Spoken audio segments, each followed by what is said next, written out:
À tous de DDO, attention pour le décompte final.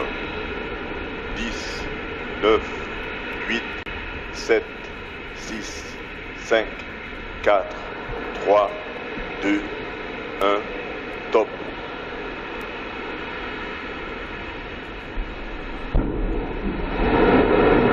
Allumage Vulcain. Allumage EAP, décollage.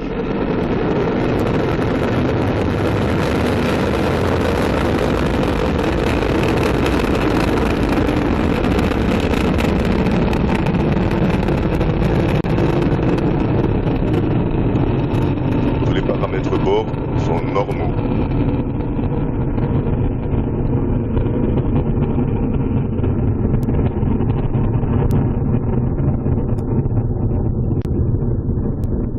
La trajectoire est nominale. Ça y est, Ariane 5 s'est envolée, elle s'est bien envolée, elle a dépassé la couche de nuages et 1300 tonnes de poussée propulsent notre lanceur qui a déjà dépassé Mach 1 car le lanceur dépasse la vitesse du son en 40 secondes seulement. Et oui, ça va très très vite. En 1 minute, Ariane 5 dépasse déjà les 12 km d'altitude. En 2 minutes, on est à plus de 50 km et en 3 minutes, on aura atteint les 100 km. Alors 100 km, c'est la limite symbolique de l'atmosphère puisqu'au-delà, on considère que c'est le vide spatial qui commence. Cette poussée fulgurante que l'on voit avec cette traînée de poudre, eh bien c'est les EAP, les étages à poudre, qui en assurent pour 90% la puissance de ce lanceur. Ces étages à poudre sont réalisés en Guyane française dans les usines de Régulus et de Repropulsion. Oui, et ces EAP mesurent 31 mètres de haut. Ils consomment, tenez-vous bien Pierre, 2 tonnes de poudre par seconde, c'est-à-dire qu'en 2 minutes environ, on a consommé les 240 tonnes de poudre qui étaient embarquées. Alors à ce moment, il faudra bien sûr s'en séparer. Ah oui, ce sont des chiffres impressionnants et on arrive à suivre, hein, c'est un vol de jour, ça c'est formidable. On arrive à suivre notre lanceur assez longtemps avec les caméras de notre réalisateur et les équipes de Guyane Première. Là, vraiment, c'est très, très belles images.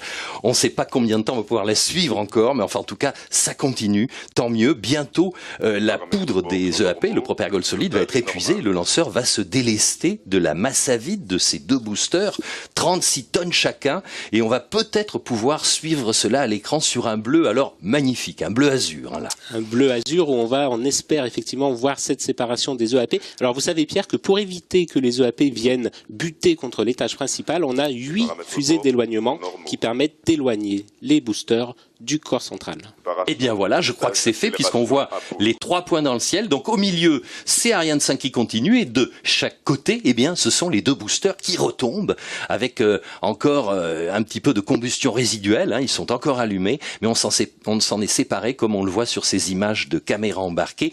Le lanceur faisait 773 kilos, et bien maintenant on a perdu 600 kilos. Il n'en fait plus que 173. Non, j'ai dit des kilos, ce sont des tonnes. Ce sont des tonnes, effectivement. Le lanceur est un peu plus lourd. Donc la prochaine étape maintenant, ça va être le largage de la coiffe. Effectivement, en début de vol, cette coiffe protégeait les satellites de la pollution, des vibrations acoustiques et de l'échauffement dû à l'atmosphère. Mais au-delà de 100 km, on vous l'a dit, plus de frottement, on est quasiment dans le vide, plus de risque pour nos satellites. On va pouvoir se débarrasser de la coiffe qui, en principe, doit être larguée vers 107 km d'altitude. Voilà, on va peut-être même, avec un peu de chance, l'apercevoir sur cette belle image. Donc la coiffe, elle va se séparer en deux, sous l'action d'un cordeau pyrotechnique, et les 2 demi-coiffes vont retomber dans le vide. Alors comme elles sont très légères, on le voit là sur l'image de la caméra embarquée, elles battent un peu comme des ailes, et c'est ce qu'on appelle chez nous la respiration de la coiffe. On vient de perdre, Pierre, 2,4 tonnes.